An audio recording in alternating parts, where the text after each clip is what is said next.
Good day mga repa. Ganito ako mag-core paggamit ko si Granger. Inuuna ko muna yung blue. At tapos, dito ako iikot sa red. Kahit hindi ko naunahin dyan, yung Little Wonder. Basta makuha ko lang tong blue, tsaka red, at itong taong bato. Tapos sakto malapit na rin ako dito sa gold lane. Kaya dito na rin ako unang umikot. Para mas maganda, yung ikot natin dito, gawa ng nakita ko sumapay. Nandito naman sila, kaya napitas ka agad natin dito yung core na si Wesley. At hinabol na natin dito si Selena yan. Naka-double kill. Tayo diyan mga repa. Munti ka na si Nana, kaso may pasig pa. Tapos dito naman pagdating sa turtle fight, talagang napwesto. Namuna kami ng maganda dito. Tapos hindi ako naglalalayo sa turtle.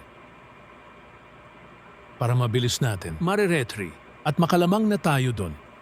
Bonus na lang nang napatay pa natin. Doon si Tyrone at kukuha ulit tayo dito ng buff.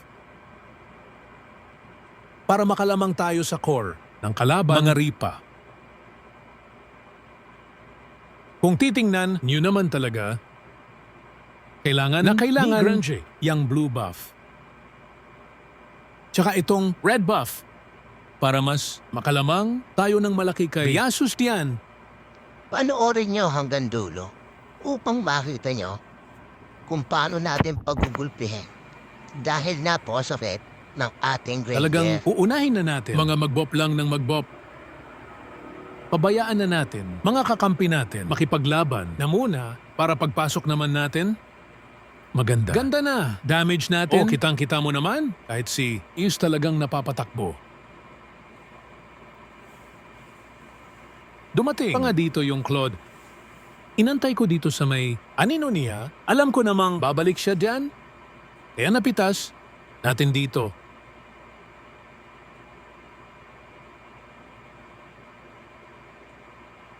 At nang papunta na ako dito sa may mid, sumabay pa sa akin dito yung core na si Wisyu. Lamang naman tayo sa item na kaya napakasakit na natin. Dito hindi ko napansin, kinuha ko yung Little Wonder. Nandito pala si Dairoth, kaya ako'y pinagpahinga.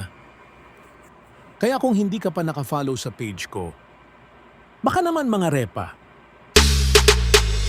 Shawty got that super thing, hot in the sun in the south of Spain.